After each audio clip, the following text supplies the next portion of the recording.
మన చుట్టూ ప్రకృతిలో చాలా వింతలు విశేషాలు దాగి ఉన్నాయి. ఎన్నో మతాలు, ఎన్నో ఆలయాలు, పిలిచే పేర్లు, ఆచారాలు, పద్ధతులు వేరువేరు కావచ్చు. కానీ ఏ పేరుతో పిలిచినా ఆ నమ్మకం దేవుడే. దేవుడు అంటే ఒక విగ్రహం కాదు, అది సత్యం, నిజాయితీ, క్రమశిక్షణ, సాటి మనిషి కష్టానికి స్పందించే మన తీరు. ఇలాంటి మాటలన్నీ మనం హిందూ సాంప్రదాయంలోనూ, ఇంకా జైన, బౌద్ధ ఆచారాలు వారి ఆచరణల్లోనే ఎక్కువగా చూస్తుంటాం. అందుకే ఇవాళ మనం ఒక స్పెషల్ ప్లేస్లో అస్సలైన ప్రశాంతతకు నిలయంగా నిలిచే బౌద్ధ క్షేత్రం శాలిహుండం గురించి తెలుసుకుందాం. అంతకంటే ముందు మన తెలుగు భక్తి మార్గం ఛానల్లో చాలా ఆలయాలు, వాటి ప్రాముఖ్యత, పండుగలు, రాశులు, తెలుగు ఆధ్యాత్మిక విషయాలు ఇలా ఎన్నో మీకు తెలియజేస్తుంది. ఈ వీడియో పూర్తిగా చూసి నచ్చితే ఒక లైక్ చేసి సబ్స్క్రైబ్ చేయడం మాత్రం మర్చిపోవద్దు. చరిత్రలో ఎంతోమంది రాజులు యుద్ధాలకు, చావులకు చెలించిపోయి శాంతి వైపు మొగ్గు చూపారు. బౌద్ధ మతం స్వీకరించి ఎన్నో ఆరామాలు, చైత్యాలు, స్తూపాలు నిర్మించారు.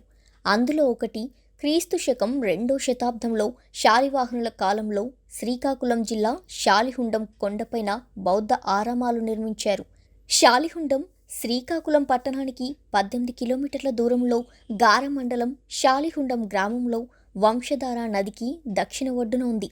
ప్రాచీన కాలం హీనయానం, మహాయానంగా విడిపోయిన సమయంలో ఇక్కడ బౌద్ధ చైతన్యం నిర్మించబడింది.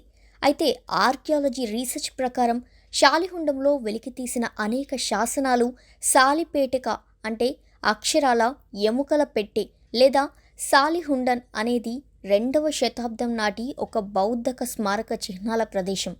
ఈ ప్రదేశం 1919 సంవత్సరంలో కనుగొనబడింది మరియు ఇది బౌద్ధ మతం యొక్క 3 యుగాల పరిణామాన్ని వర్ణిస్తుంది.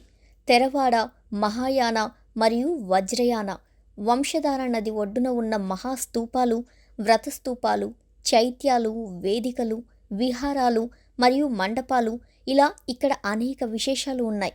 ప్రజెంట్ ప్రధాన స్తూపం శిథిలావస్థలో ఉంది. అయితే శాలిహుండంలో ఒక కాలచక్రం, వంటశాలలుగా ఉపయోగించబడే అనేక గదులు, ధ్యాన గది, బౌద్ధ స్తూపం కూడా ఉంది. కొండపైన ఉన్న 46 అడుగుల వ్యాసం కలిగిన ప్రధాన స్తూపం మరియు మహావిహార సాలిపేతక స్వస్తిక్ ఆకారంలో ఒక ప్రవేశ ద్వారం ఉందని, చతుర్భుజ అపరాజిత, భవిష్య బుద్ధ, ధ్యాన బుద్ధ, షడ్భుజ, మారేచి మరియు దుర్గా ప్రతిమలు కూడా కనిపిస్తాయి.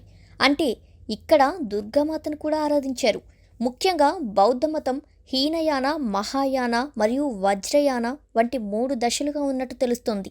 ఉత్తర, దక్షిణ భారతదేశాల ప్రభావం కూడా శాలిహుండంపై బాగా ఉంది. అంటే ఆగ్నేయాసియాలోని మిగిలిన ప్రాంతాలకు బౌద్ధ మతం వ్యాపించి ఉందనేది ఇక్కడ తెలుస్తుంది. ఇంకా అనేక బౌద్ధ స్తూపాలు, సుందరమైన పరిసరాల మధ్య ఒక కొండపై భారీ సన్యాసుల సముదాయము, ఆ వాతావరణం మనస్సును ప్రశాంతతతో నింపేస్తుంది. అన్నట్టు ఇంకో విషయం, ఈ గోడలపై ఆనాటి శిల్పుల ప్రతిభ, వారి స్ఫూర్తి, చరిత్రను గుర్తు చేసే ఎన్నో ఆధారాలు కూడా నిగూఢమై ఉన్నాయి. శాలిహుండాన్ని మొదటిసారిగా 1919లో గిడుగు వెంకటరామమూర్తి కనుగొన్నట్టు కూడా వార్తలు ప్రచారంలో ఉన్నాయి.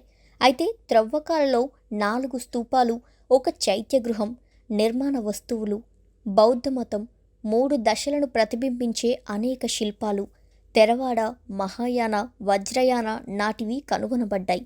క్రీస్తు పూర్వం 12వ శతాబ్దం ఈ ప్రదేశంలో తార, మరీచి విగ్రహాలు కనుగొనబడ్డాయి. రాష్ట్ర అధికారులు జరిపిన త్రవ్వకాలలో 4 స్తూపాలు, అవశేష పేటికలు మరియు నిర్మాణ పుణ్యక్షేత్రాలు కనుగొనబడ్డాయి. ఎక్కడెక్కడి నుంచో ప్రజలు ఈ ప్రాంతానికి తరలివచ్చి ఇక్కడ ఉన్న ప్రశాంతతను, ఆహ్లాదాన్ని, మనసును రంజింపజేసే గుణాన్ని వారి కైవసం చేసుకుంటారు. ఇక్కడి పరిసరాలు, ప్రాంతాల్లో లభించిన అవశేషాలు మరియు కొన్ని శాసనాలను బట్టి చూస్తే 2వ శతాబ్దం మరియు 12వ శతాబ్దం మధ్యకాలంలో ఉన్నట్టు తెలుస్తుంది. ఇవి బౌద్ధ మతం యొక్క విభిన్న కాలాలను ప్రతిబింబిస్తాయి.